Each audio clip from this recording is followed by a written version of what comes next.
बिस्मिल्लाहिर्रहमानिर्रहीम अस्सलाम वालेकुम hello everyone I hope you all are doing well. आज का जो हमारा टॉपिक है that's from post colonial literature Mandela's earth and other poems book by Wole Soyinka. Wole Soyinka ये एक Nigerian playwright, essayist, poet, novelist और political activist थे और बहुत ही इंटरेस्टिंग बुक इसने लिखी है Mandela's earth and other poems. और इस पोएम या इस बुक में जो है डिफरेंट पोएम्स को जो है इंक्लूड किया गया है और इस बुक पे ऑलरेडी मेरी एक वीडियो बनी है जिसमें हमने टाइटल सिग्निफिकेंस को डिस्कस किया था कि Mandela's earth and other poems book ये टाइटल क्यों रखा गया है। और दूसरी चीज़ हमने इसके की पॉइंट्स, इस बुक के जो की पॉइंट्स है, जो की फैक्ट्स है, जो इंपॉर्टेंट पॉइंट्स है उनको डिस्कस किए। तो उस वीडियो का लिंक आपको डिस्क्रिप्शन में मिल जाएगा।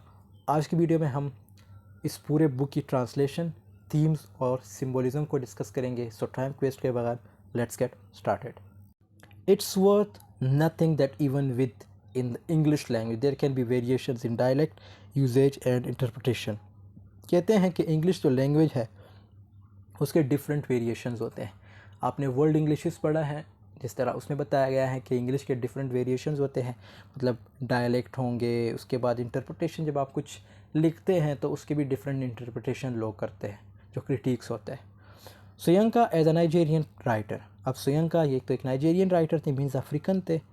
Incorporates elements of Nigerian culture and language into his poetry.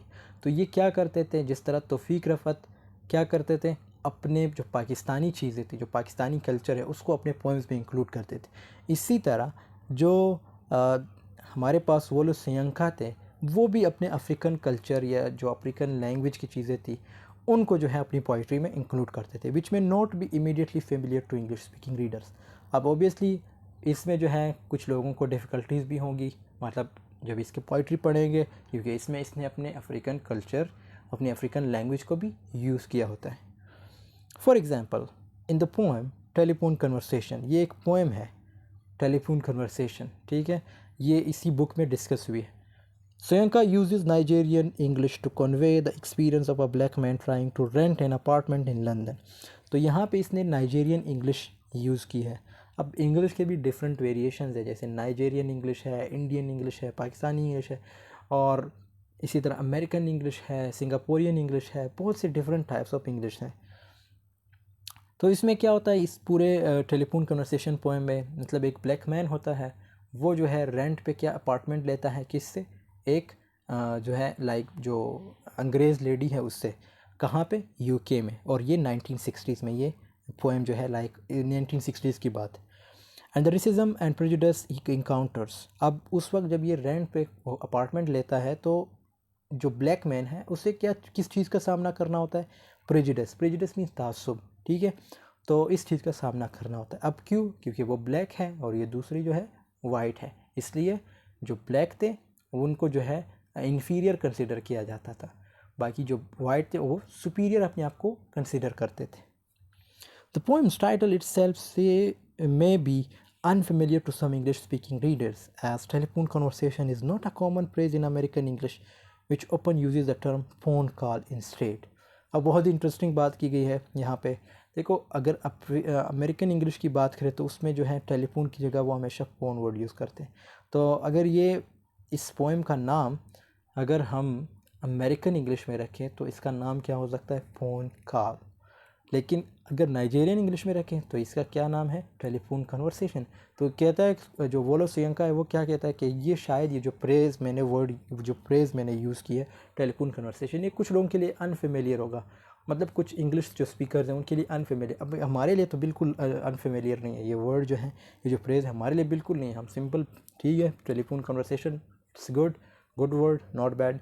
लेकिन जो दूसरे जो अंग्रेज़ हैं उनके लिए शायद थोड़ा बहुत डिफ़िकल्ट होगा।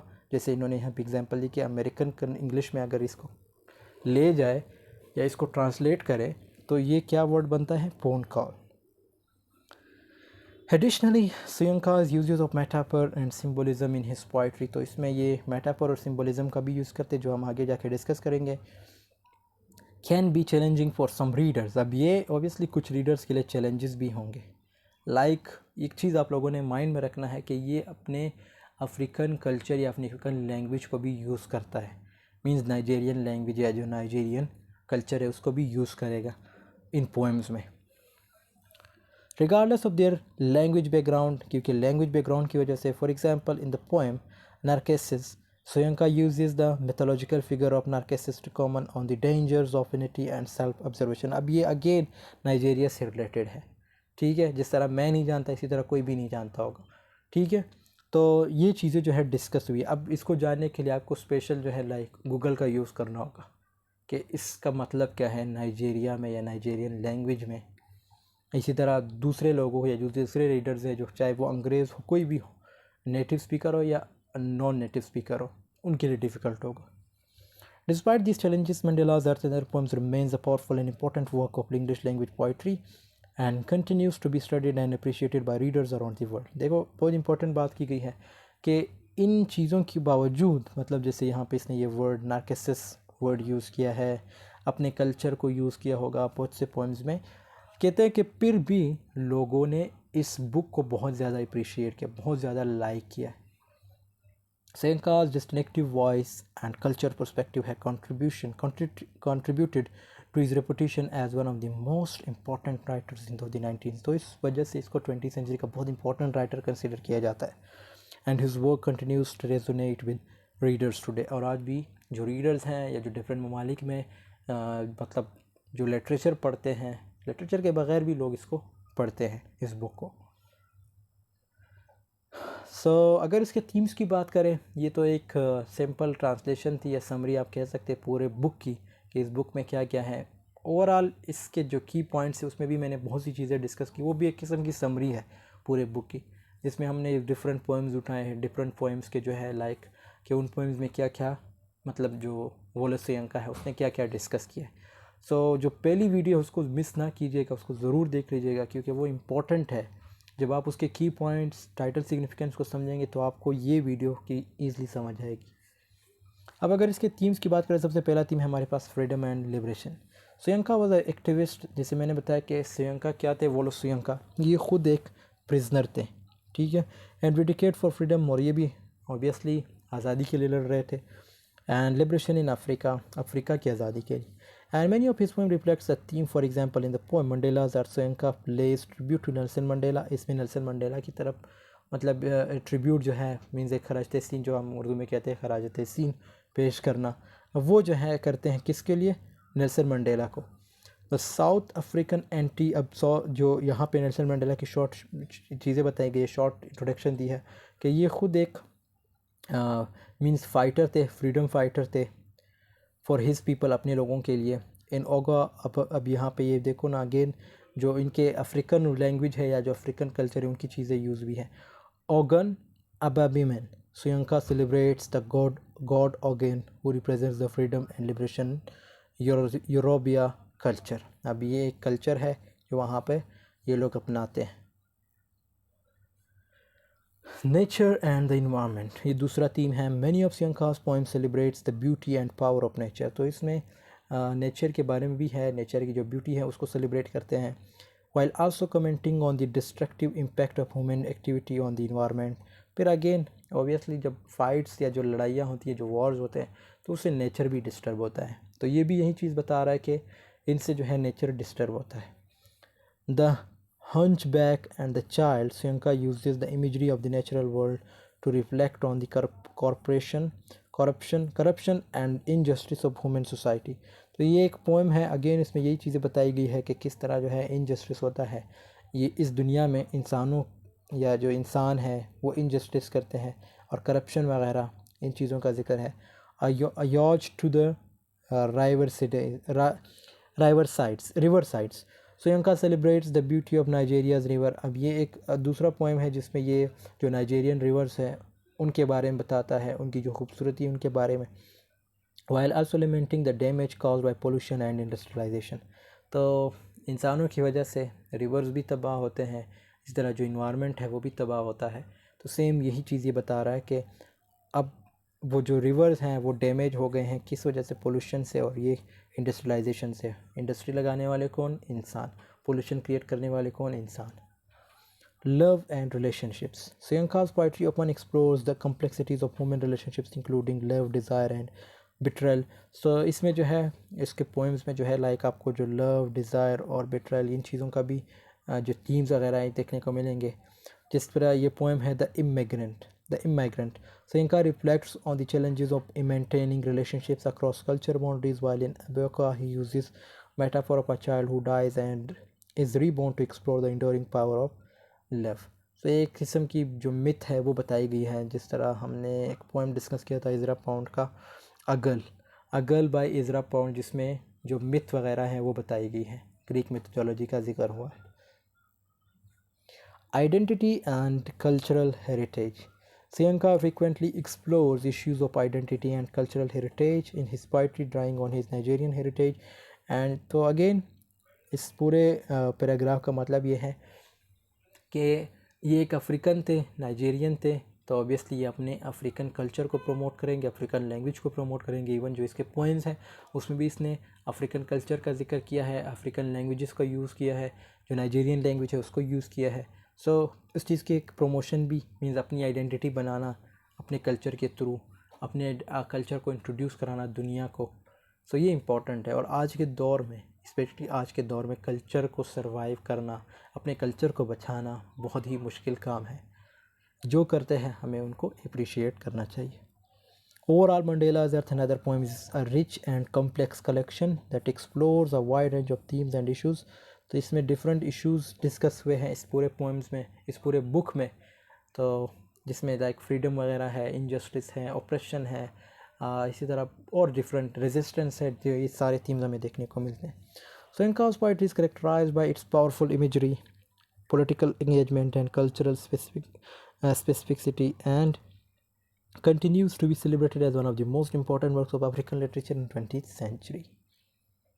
सिंबोलिज्म की बात करें तो यहाँ पे जो पहला वर्ड है वो है द अर्थ। अब the title poem Mandela's earth uses the image of the earth to represent the struggle for freedom and justice in Africa. तो ये किस चीज़ को सिंबलाइज करता है? जो अफ्रीकन लड़ रहे थे अपनी फ्रीडम के लिए, उस चीज़ को, ठीक है, जो उनके साथ मतलब उनको एक इंसाफ चाहिए होता था, और वो कौन उसके लिए लड़ रहा था? Nelson Mandela. The earth is both a symbol for the natural world and a metaphor for the political and social landscape of Africa.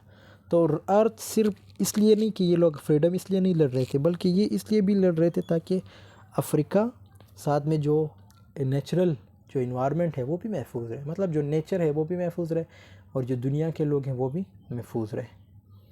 Which has been shaped by centuries of colonization. अब वहाँ पे हुकूमत किसकी थी? Obviously ये UK वालों की, means Britishers की थी।